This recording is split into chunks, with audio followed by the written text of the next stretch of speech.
Shalom semuanya. Terus kita belajar tentang penabur, perumpamaan penabur. Benih yang ditaburkan di pinggir jalan dan ditaburkan di tanah yang berbatu-batu, yang tipis tanahnya. Dan juga benih yang ditaburkan di tanah semak turi. Itu yang kita sudah belajar. Dan memang kita belajar begini, di mana hati apa yang kita punya sekarang ini. Jadi menabur firman Tuhan hatinya. Hati berarti tanah. Jadi walaupun kita tetap dengar firman Tuhan bersama-sama, tapi ada yang bisa bertumbuh dan menghasilkan, tapi ada banyak yang masih belum, ya kan?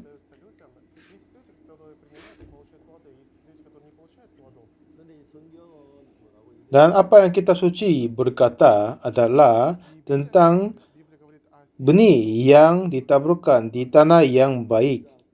Matius 13 ayat 23, yang ditaburkan di tanah yang baik ialah orang yang mendengar firman itu dan mengerti. Dan karena itu ia berbuah. Ada yang 100 kali lipat, ada yang 60 kali lipat, ada yang 30 kali lipat.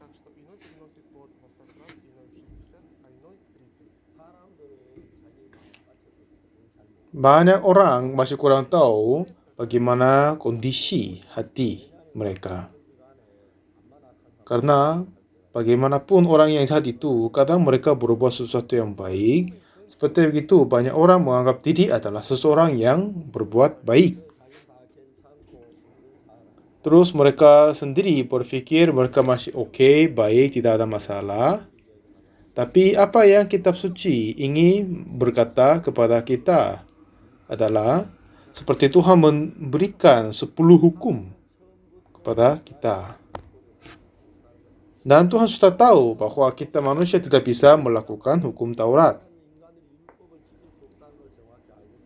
Oleh sebabnya, ketidaktaatan hukum Taurat, akhirnya Tuhan tidak akan mengingini. Tuhan tidak sama sekali mengingini kita manusia berbuatnya dan menjaganya. Tetapi tetap Tuhan memberikan hukum Taurat kepada Tuhan manusia. Dan kiranya manusia, jika kita berbuat hukum Taurat, akan diberkati dan hidup berbahagia. Tapi jika kita membaca kitab, seperti pada saat Musa datang di Gunung Sinai, di sana terima hukum Taurat.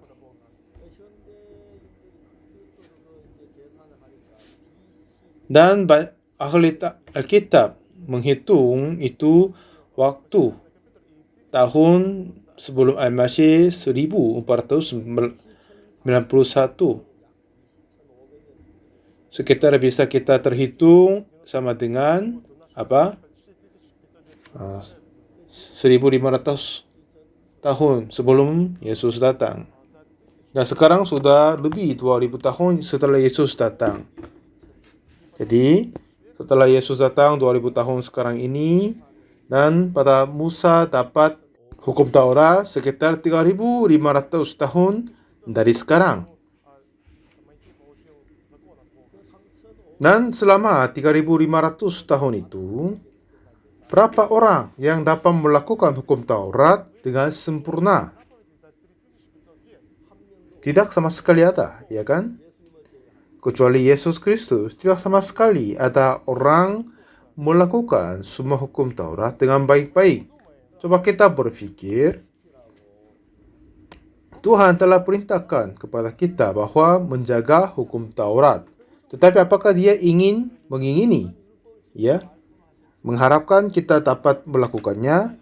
Walaupun Tuhan berkata kepada kita manusia, tetapi dilihatnya, dia pun akan menghitung apakah manusia ini akan melakukannya atau tidak.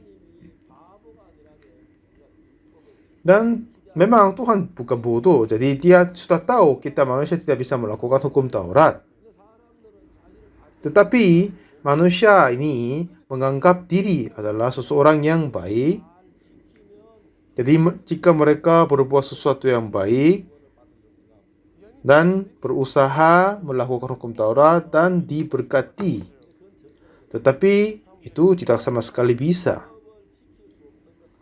Tuhan sudah tahu kita tidak bisa melakukan hukum Taurat, tetapi tetap diberikan kepada kita. Pada saat kita membaca Yeremia 31, pada saat zamannya Yeremia, manusia telah melanggarkan hukum Taurat. Akhirnya Tuhan berkata akan mengadakan perjanjian baru. Kenapa Tuhan memberi hukum Taurat bagi kita? Kalau gitu ya. Artinya, itu dapat ditulis di Roma pasal ke-5. Hukum Taurat ditambahkan untuk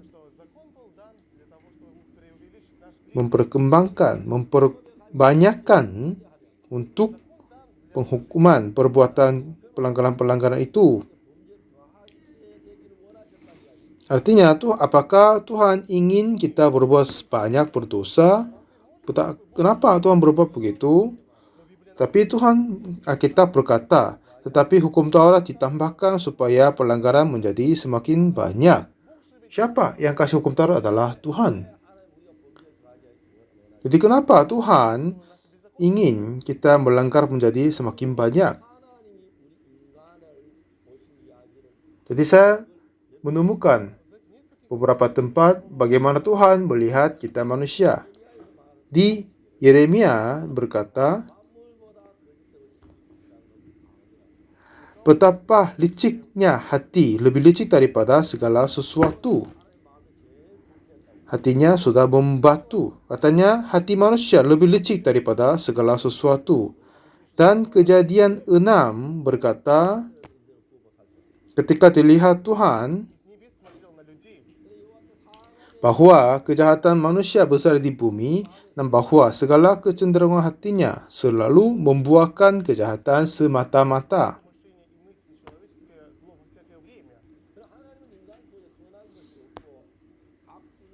Jadi Tuhan berkata, di dalam manusia tidak ada yang baik, semuanya jahat. Dan Mazmur juga berkata, pada saat Tuhan melihat dari langit surga kepada dunia, tidak apakah ada yang melakukan hukum Taurat dan baik, tetapi tidak sama sekali ada yang berbuat yang baik. Dan Mazmur pun berkata begitu. Dan Roma pasal 7 juga, apa yang Paulus berkata, katanya, sebab aku tahu bahwa di dalam aku, yaitu di dalam aku sebagai manusia, tidak ada sesuatu yang baik. Jadi ada apa yang masalahnya?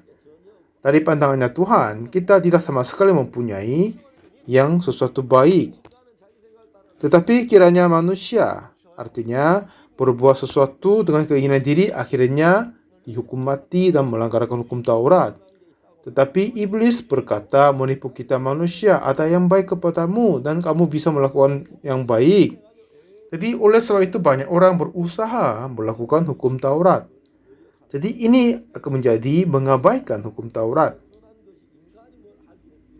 Oleh karena manusia sendiri tidak bisa melakukan apa-apa, akhirnya Tuhan memberi kebaikan dari Yesus kepada kita. Kebenaran Tuhan Yesus dan kekudusan dari Yesus dan kesempurnaan dari Yesus Kristus, itulah yang harus kita terima biar kita berdiri di depan Tuhan. Bagaimana kita bisa melakukan sesuatu yang baik dengan dirinya sendiri? Tidak bisa. Mungkin perbuatannya dilihat baik, dianggap baik diri sendiri, tapi dari dasarnya tidak bisa melakukan sesuatu yang baik.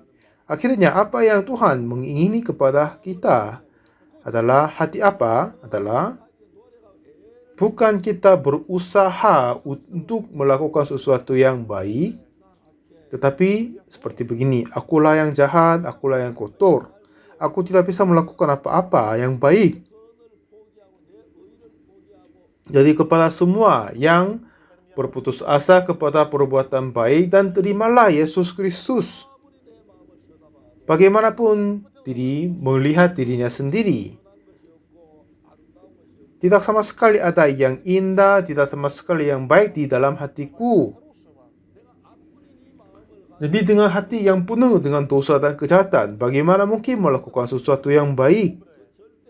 Itu tidak sama sekali tidak bisa. Jadi untuk melakukan yang baik, harus menyangkal diri dan terima hati Yesus Kristus. Ya, seperti ceritanya begini, ada keempat jenis tanah. Ada yang tanah seperti pinggir jalan. Yang kedua, ada yang tanah berbatu-batu. Dan ketiga, ada yang tanah yang bersemak duri. Keempat adalah tanah yang terbaik dan sudah yang cukup bisa bertumbuh. Jadi bagaimana petani membuat tanah menjadi tanah yang terbaik? Seperti yang sesi sebelumnya saya berkata, dulu ayahku adalah seorang petani.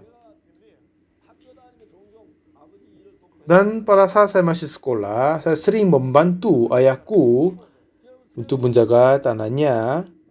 Pada saat dia membuat tanah yang terbaik untuk menghasilkan, terdahulu harus memutarbalikkan tanah. Lalu mengambil semua batu-batu di situ dan mengularkannya. Dan tanah pun jika itu terlalu banyak air, kasih pasir lebih biar itu menjadi tanah yang lebih baik.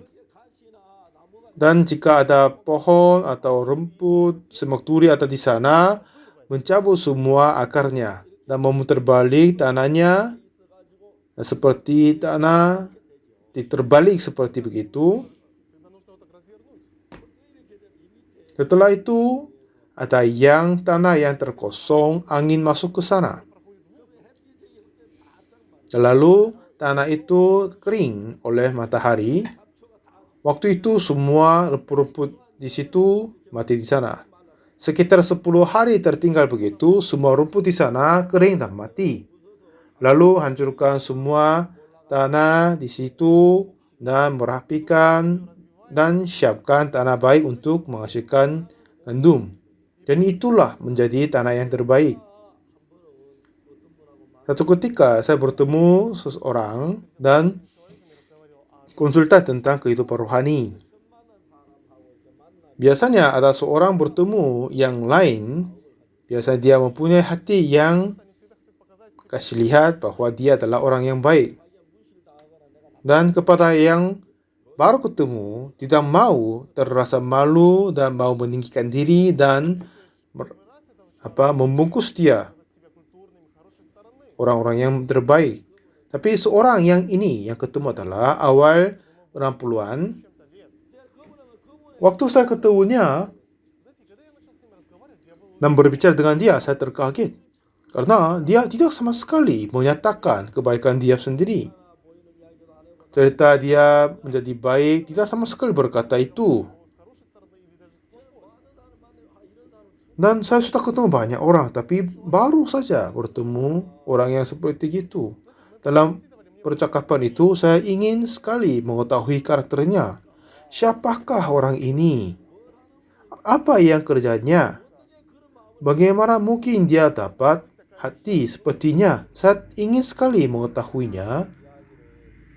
Setelah kami menyelesaikan percakapan bersama, dan 1 bulan kemudian saya ketemu dia sekali lagi. Lalu saya bertanya kepadanya, karena saya ingin tahu tentang dia. Bapak, ada apa kerja Anda? Dia tertawa. Katanya dia tidak punya jabatan apa-apa. Oh iya begitu ya Pak. Lalu, dan beberapa bulan sebelumnya aku pemilik perusahaan yang besar, katanya. Dulu dia memimpin perusahaan berkembang bagus sekali. Jadi selalu dia berpikir bahwa bagaimana orang mengelola bisnisnya, akhirnya nggak bisa kasih gaji kepada pegawainya.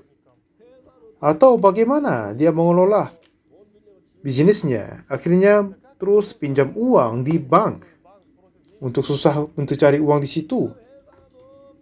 Karena seperti begitu, dia bisnis bagus sekali. Terus dia penuh dengan percaya diri sendiri. Kiranya dia, apa saja dia berusaha melakukan, semuanya akan lancar. Jadi kepada orang yang terasa susah, dia selalu menganggap sepi kepadanya. Karena kebodohannya, kiranya dia begitu. Satu ketika dia menemukan satu permasalahan dari pegawainya. Oleh sebab itu, perusahaan pun menjadi masalah. Jadi dia merasa marah. Jadi dia marah, berkata, ya kau lepaskan tangan aja, aku akan kerjakan. Karena dia sungguh percaya diri akan mengerjakan dengan baik-baik. Jadi dia sendiri untuk menyelesaikannya. Sebelumnya pekerjaan ini dan yang lain akan selesai, tapi kali ini nggak jadi. Jadi dia terkaget. Oh, sebelumnya pada saat dia mengelola semuanya dilaksanakan baik-baik, kenapa kali ini enggak? Jadi pada saat dia menangani makin lebih susah perusahaannya. Akhirnya uang pun tidak akan dikembalikan. Oleh sebab itu, apa kabar tentang perusahaan diberitakan seperti buruk. Akhirnya dia harus mengembalikan uang hutangan kepada banknya. Dan dulu perusahaan bank itu ingin pinjam uang kepadanya. Akhirnya dia kiranya nggak masalah. Tapi pada saat dia menundakan untuk pengembalian uang, tapi bank langsung membuat perusahaan itu menjadi bangkrut. Lalu perusahaan itu dipindahkan ke pengadilan. Memang banyak perusahaan tidak akan bisnis dengan uangnya diri kan. Biasanya pinjam uang dari bank ke yang lain. Oleh sebab ada dana dirinya banyak. Tetapi setelah dijual dari pengadilan, ini terhitung setengah kurang lebihnya kan. Jadi walaupun perusahaannya terjual, tapi masih kurang untuk mengembalikan uang hutang di bank. Jadi semua orang meninggalkan dia. Sopirnya pun meninggalkannya. Sebelumnya, apa yang dia berkata itu seperti hukum kepada yang lain. Tapi terakhir kali dia mempunyai sebuah tanah. Dan itu disertifikat atas nama istrinya. Jadi pada saat dia menjadi lebih tua, kiranya dia susah hidup. Jadi dia ingin menjaga tanahnya itu. Jadi ini hubungan suami istri. Jika orang-orang penagih hutang tahu istrinya masih ada tanah, mereka akan mengambilnya. Lalu dia berkata kepada istri, coba kita cerai. Dan dia menjelaskan kepada istrinya, aku tidak sama sekali mau cerai dengan kamu. Tetapi jika kita tidak bercerai, tanah ini pun akan diambil oleh yang lain. Jadi memang kita akan hidup bersama, tapi secara hukum kita lebih baik cerai. Katanya istrinya, oke, baik, nggak apa-apa, dia setuju. Jadi bapaknya berkata, iya, jangan salah pahamnya, aku tidak bermaksud apa yang lain.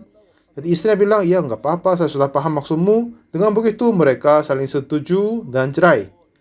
Setelah mereka setuju dan mengecap surat cerai lalu keluar dari pengadilan keluarga, lalu istrinya berkata, ada yang mau berkata, ada apa? Dan dia bertanya kepada istri. Kiranya dia tentang istri. Istri ini kurang pintar, tapi oleh sebabnya dianggap dihormati sebagai istri pemilik perusahaan. Jadi selalu menganggap sepinya. Jadi apa yang kau mau berkata? Ceritakan aja. Istri berkata, coba kita ke tempat yang diam. Kenapa ke tempat diam? Di sini aja. Tapi istri bilang, iya, saya mau menceritakan di tempat yang diam. Dan mereka duduk di tempat yang baik dan istri berkata, selama 20 tahun yang lalu ingin sekali mencerai dengan kamu, katanya. Jadi bapak ini terasa syok sekali. Karena kamu orang yang sombong sekali, orang yang arogan. Aku selalu dianggap sepi. Selama 20 tahun ini saya terasa sulit sekali. Jadi suaminya ini tidak sama sekali berpikir hatinya.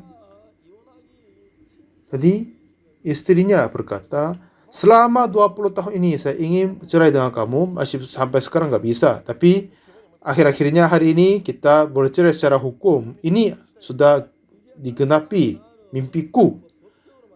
Jadi tidak hanya secara hukum saja, tapi sesungguhnya kita cerai. Lalu bapak ini tersyok.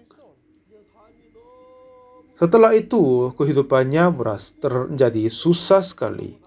Dulu dia pakai mobil dari sopirnya, tapi sekarang selalu pakai kendaraan umum dan kereta. Itu pun susah sekali. Semua keluarga yang mengasihinya sudah meninggalkannya, semua pegawai pun meninggalkannya. Kekayaan itu pun sudah hilang lagi. Jadi dia terasa susah sekali. Waktu itu dia menemukan dirinya. Ya, benar sekali. Aku menganggap diri orang pintar dan baik, tetapi ternyata tidak sama sekali tidak. Waktu itu orang ini mempunyai rendah hati. Dulu selalu dia berkata kekayaannya atau kepintarannya kepada yang lain, tetapi sekarang dia sudah berubah. Betapa bodohnya dia sendiri. Betapa orang yang kurang baik dia sendiri. Dia baru sadar dengan baik-baik. Mulai saat itu hati dia mempunyai rendah sekali. Pada saat saya memberitakan cerita tentang kitab, dia setuju sekali dan dia sungguh ingin menerima firman Tuhan. Akhirnya dia menerima pengampunan dosa. Jadi seperti hatinya dulu, teguh, keras seperti pinggir jalan, tetapi sudah diterbalik oleh kesulitan, akhirnya menjadi tanah yang terbaik. Seperti begitu, Tuhan tidak akan berhenti bekerja seperti begitu. Tuhan tidak sama sekali berhenti dan kerja seperti begitu. Jadi Tuhan memberikan penderitaan, kesulitan, dan izinkan sesuatu hal yang kita tidak dapat mengendalikan. Jadi kehidupan yang kita menginginkan sudah diterbalikan. Bagaimanapun kita menganggap diri baik, tapi kadang terasa susah. Seperti orang menganggap diri bisa melakukan hukum Taurat, melakukan yang baik. Inilah orang-orang yang menemukan kebenaran sendiri. Tetapi di antara manusia tidak sama sekali ada yang dapat melakukan hukum Taurat dengan sempurna. Tidak ada yang melakukan kebenaran. Tetapi iblis tetap menipu kita adalah orang-orang yang baik. Iblis menipu kita menjadi orang yang masih oke. Kepada hati mereka seperti hati berbatu-batu, tanah yang semak turi, ada yang parah adalah tanah yang pinggir jalan. Sebelum ayahku menabur benihnya, harus memutarbalikkan tanah dan mengeringkan semua rumput-rumput di situ biar mereka kering dan mati. Setelah itu merapikan tanah, lalu baru menabur benih di sana. Jadi banyak orang dengar firman Tuhan dan Injil Yesus, tetapi hati manusia masih tinggi. Jadi walaupun mereka dengar firman Tuhan, tapi hati mereka tidak bertumbuh seperti yang benihnya. Jadi satu ketika, seperti Tuhan Yesus bertemu orang sakit 38 tahun.